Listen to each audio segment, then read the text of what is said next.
Ready, great! Again! Again, louder!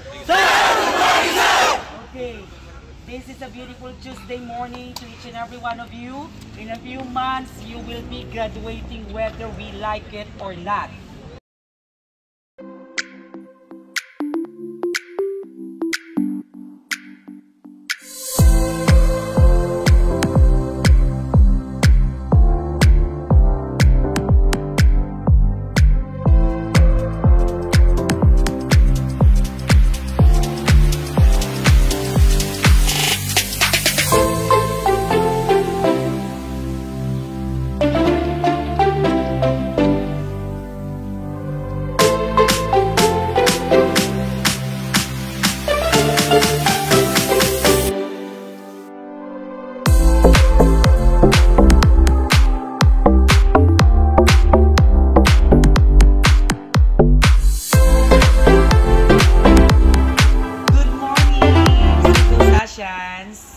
And guess what? Andito kami ngayon sa kahabaan ng Lindsay Cemetery, harapan lang ng Sikosat Colleges Incorporated, kung saan kasama ko syempre ang isa sa mga batikan at magagaling na instructor ng College of Criminal Justice Education na si Sir Mark Louie Agatet. Good morning, sir. Good morning, sir. Ayun, word lock.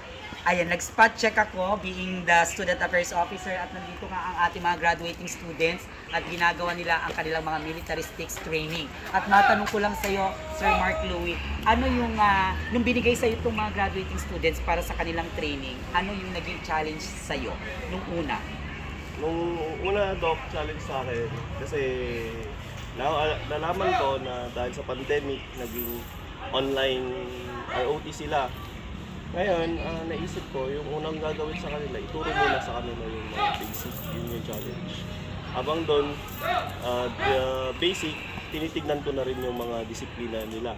Dahil karamihan sa kanila, nandun pa rin yung kulang sa disiplina. Kaya yun yung mga naging challenge sa akin, kung paano sila i-handle.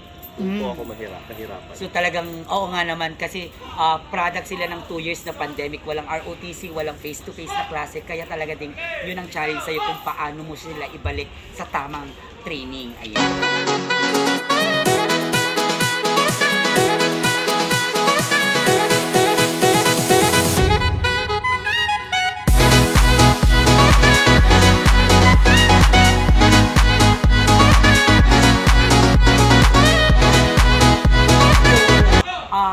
Nakita ng Sikosat Colleges din, Sir Mark Louie, na because of you, nung nandun mo to, kasama siyempre sila Ma'am Carissa at si Sir G, being your dean, may talagang transformation sa mga bata.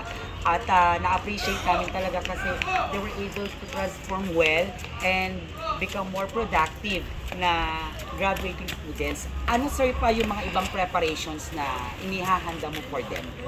Ang mga naisip kong preparation noon na ihanda sa kanila kasi nung una, maraming mahihina sa kanila. Ngayon, naisip ko, kung sila sa araw para mas papalakas sila. Hindi ko sila pinaglililim. Kasi nagagalit ako pag naglililim sila kasi sabi ko, para sa inyo yan. Baka pag lumabas kayo dito, bigla kayong ma-bug down doon, mas nakakahiya. Kaya ngayon, ang naging dito sa kanila is pagpalakas lang ng magpalakas dahil para sa kanila din. So talagang kailangan nila na i-enjoy yung heat of the sun.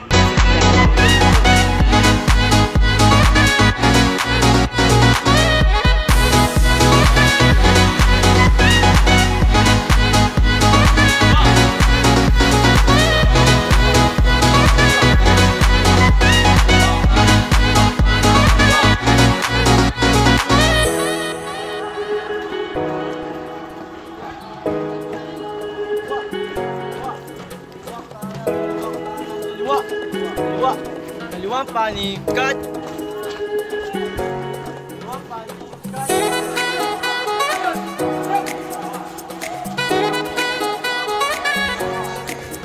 Sure. Ang bandyan ka. sir, ano yung mga nakita mo rin na pinaka-strength ng mga batch na to? Ang nakita kong pinaka-strength sa kanila is yung sumusunod naman sila kung ano yung sinasabi ko, and goods for me yun. Pag sinabi kong ganito, ginagawa agad nila. And habang tumatagal, nakikita ko naman na gumaganda yung disiplina nila. Tapos, habang binibuild ko na rin yung camaraderie nila. And yun, nakita ko naman yung disiplina nila at camaraderie na talaga. And one thing din na napansin ko, maliban sa mga graduating natin na hawak mo, ay napapansin mo rin yung mga disciplines ng first year, second year, third year, na along the corridor o kung saan mo sila nakakasalubong, talagang ini-impart mo sa kanila yung tamang disiplina. And yun talagang kailangan lang, especially sa ating mga taga-College of Criminology. Alam naman natin, Doc, na hindi ba basta-basta ang pagpupulis or any organization na pupuntahan nila. Kaya habang dito pa lang, number 1 talaga yung disiplina sa akin. Sabi niya, instricto nga ako, pero actually yung totoo, ginagawa ko yung para sa akin. Hindi po para sa akin. Yun ang maganda. Any pieces of advice ang pwede mong maibigay sa ating mga graduating students? I'm sure mapapanood nila ito. May advice ko lang sa mga graduating natin ngayong na OJT, kung ano yung aral ko sa kanila, lagi lang nilang tatandaan yan. Kasi pagdating ng araw, magagamit nila yon kahit na saan sila pumunta, lalo na yung disiplina nila. Yun yung kaya pwede kong may advice sa kanila. Lahat ng turo ko sa akin.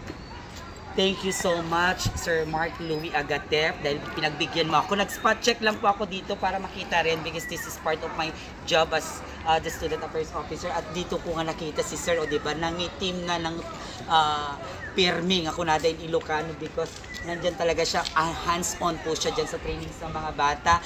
At silipin po natin ang kanilang training. Tara!